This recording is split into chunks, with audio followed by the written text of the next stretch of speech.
Bueno, 1 de la tarde, 1 de la tarde, 8 minutos, avanza este informativo y obviamente también nuestra jornada de entrevistas. Bueno, expertos nacionales e internacionales recientemente analizaron en Panamá la seguridad y el cibercrimen en un foro. Este foro vamos a hablar casualmente sobre el tema de la tecnología, una tecnología y sobre todo también adelantos tecnológicos a favor de esa lucha contra la delincuencia y el crimen organizado, que también obviamente se vale de las plataformas digitales y medios y redes también.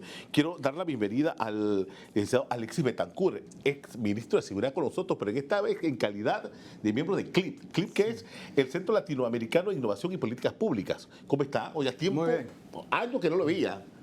¿Cómo va todo? Cuénteme. Bueno, todo bien. Estamos desde este escenario de CLIP, del Centro Latinoamericano de Políticas Públicas. Estamos promoviendo ideas a nivel regional sobre bienestar de la ciudadanía, de la sociedad. En este caso tuvimos un foro el 25 que trataba, nosotros llamamos Seguritec, que era seguridad ciudadana y contra el crimen organizado.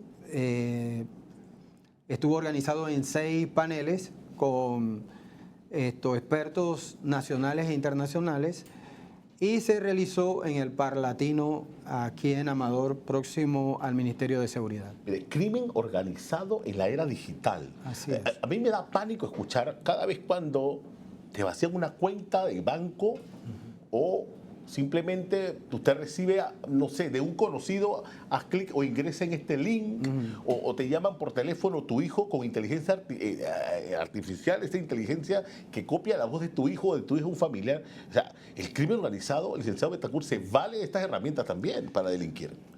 Lastimosamente, con todo avance estratégico también el crimen organizado avanza, en este caso sobre las tecnologías, se aprovechan de que están escudados detrás de estas plataformas. Sí, un anonimato prácticamente. Es un anonimato, sí. Y principalmente tenemos que cuidar no solamente a nosotros, que somos adultos, sino también a nuestros hijos, que de repente tienen acceso a un celular que no tuvimos nosotros en esa misma edad. Exactamente. Y posiblemente le estén escribiendo o estén compartiendo alguna información de seguridad que no deberían compartir.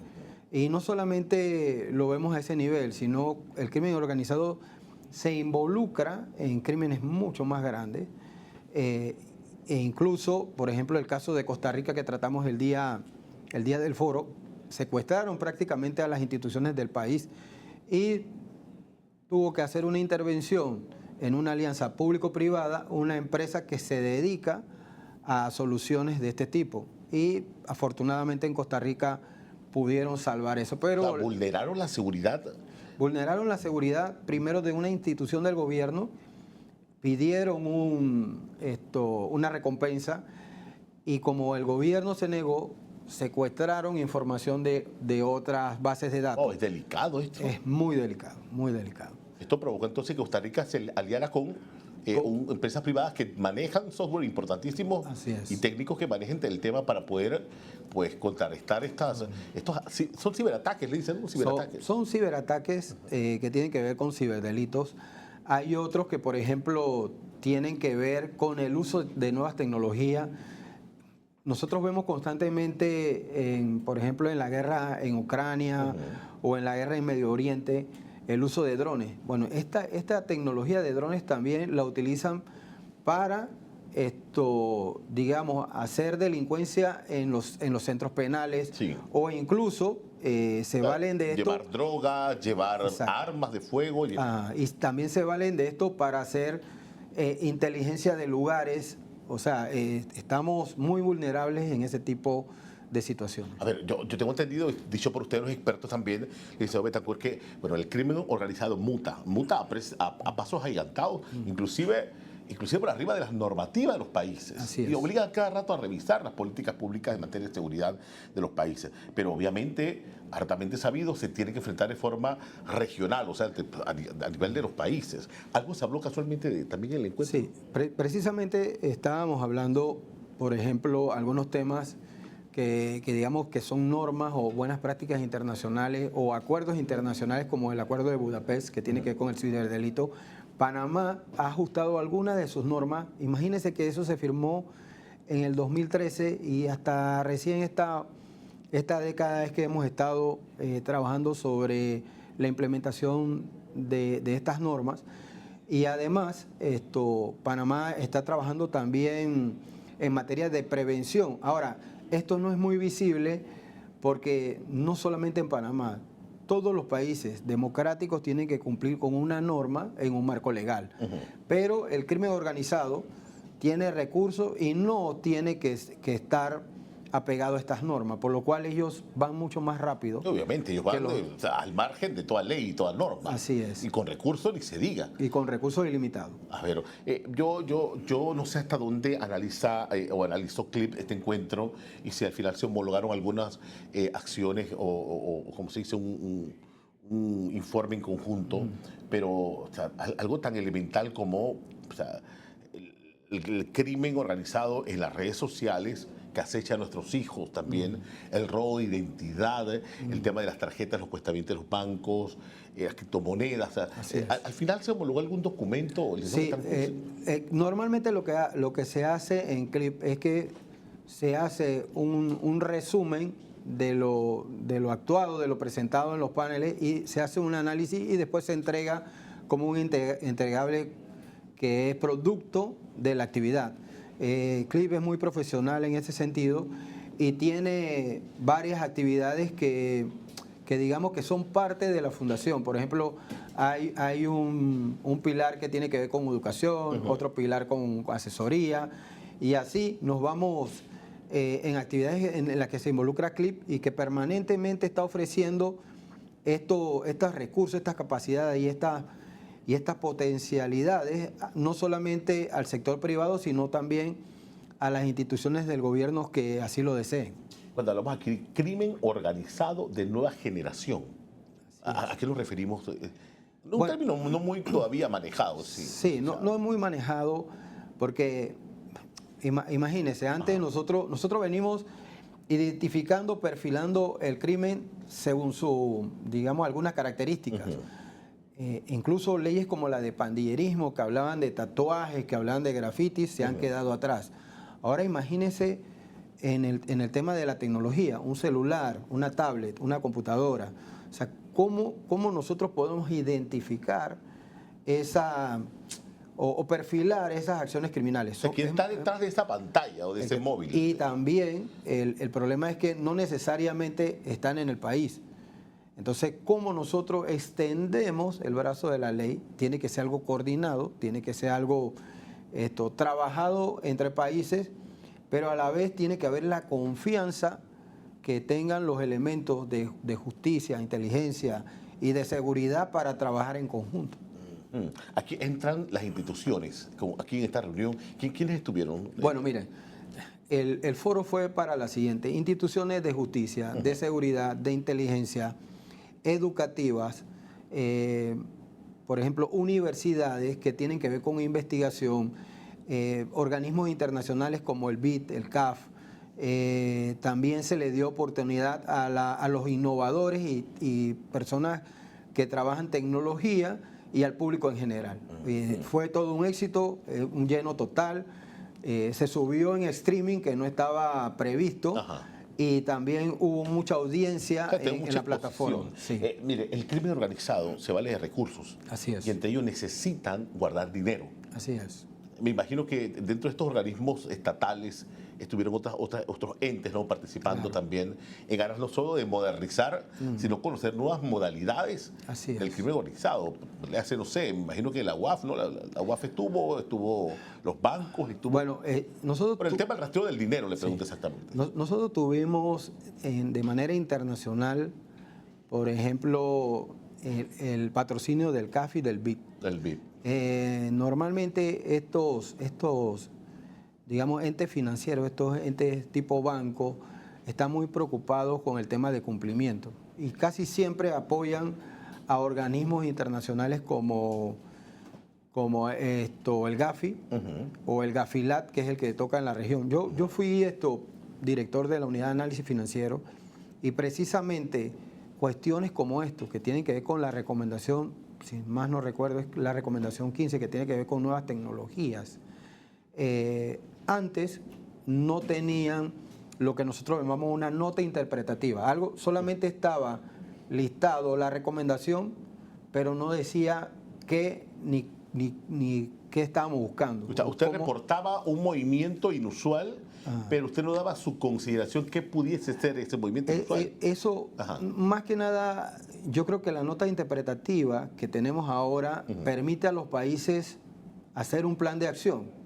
O sea, nos está diciendo qué podemos buscar, qué podemos buscar, o qué tenemos que regular, o qué se tiene que reportar. Y es muy importante porque las nuevas tecnologías, plataformas, incluso criptomonedas, sí, acá en Panamá no están reguladas. Le pongo un ejemplo. Si alguien compra una criptomoneda y la criptomoneda, la persona siente que tiene una pérdida, ¿ante quién lo va a reportar? Entonces, nosotros necesitamos, por ejemplo, una ley que regule esa actividad. O sea, son actividades no reguladas. Así es. Entonces, ¿cómo normalmente se trabaja? Se trabaja a través de la figura de la estafa.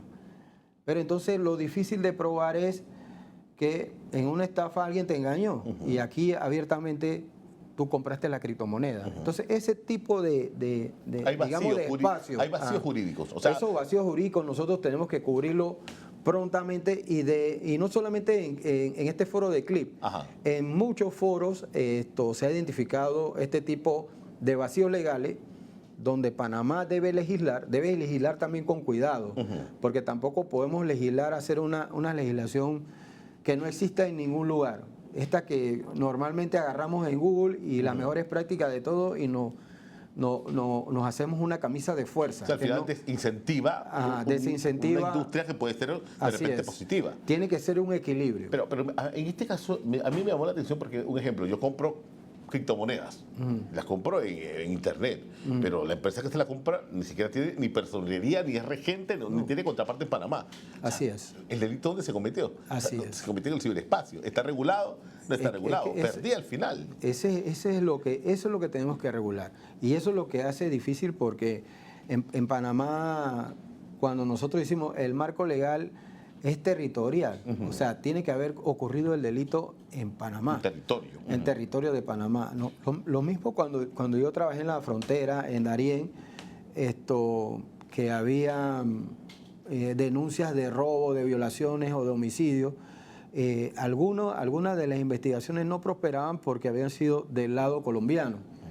Y ellos llegaban a Panamá y hacían la denuncia. Pero cuando se hacía el recorrido, la frontera nos impedía poder seguir ese caso y al final eso queda impune. Se archiva, ¿no? Se archiva. Asimismo nos puede estar pasando con el tema de las tecnologías. Tenemos que reforzar esa parte y creo que CLIP ha dado en el blanco. CLIP se ha convertido en ese espacio de discusión de ideas y de generación de planes de acción que van más allá del discurso y van a la ejecución correcta y eficaz. Bueno, Seguritech, Seguridad Ciudadana y Alianzas contra el Crimen Organizado. Al final, ya para recapitular, licenciado Betancourt, de este tema, del tema del crimen organizado en la era digital, ¿se ha visto alguna modalidad en sí que es mucho más, se comete con mucha más regularidad que otra o qué ha arrojado? ¿Tiene algunos datos de esto? Mire, nosotros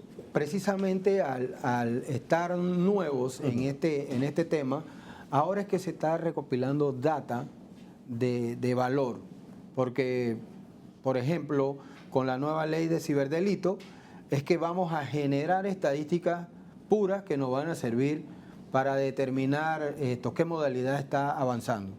Pero las modalidades casi siempre son las mismas. Por ejemplo, las estafas, el tipo de que te agarran una cuenta o lo que es tu identidad. Todas estas cosas son las que normalmente...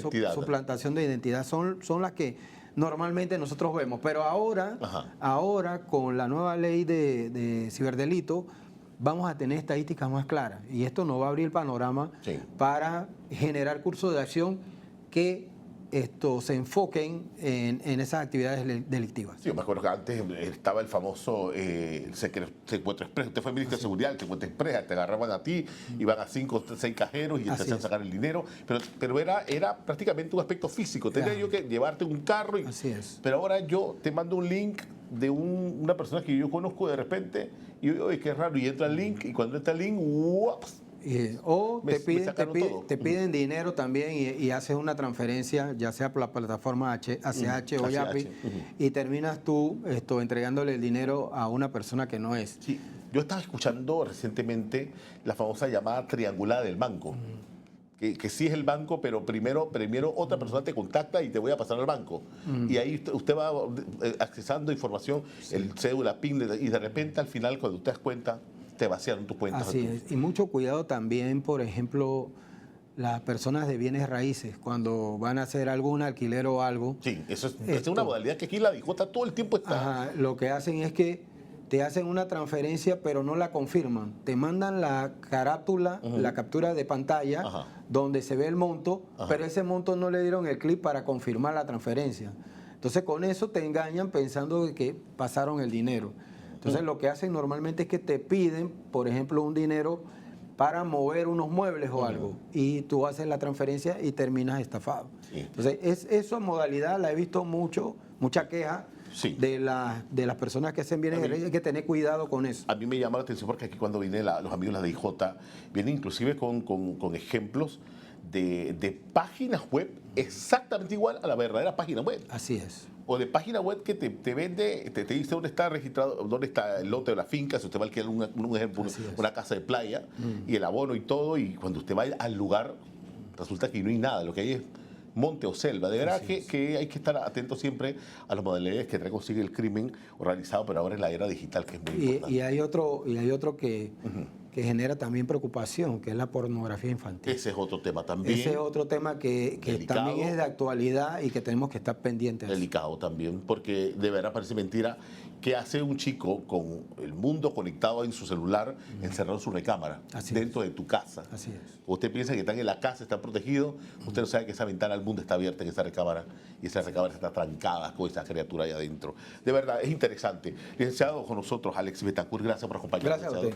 Por este espacio, estos expertos nacionales e internacionales que analizaron en Panamá seguridad y crimen organizado, Seguritech, Seguridad Ciudadana y Alianzas contra el Crimen Organizado. Y el licenciado Betancourt viene por el Centro Latinoamericano de Innovación y Políticas Públicas, CLIP.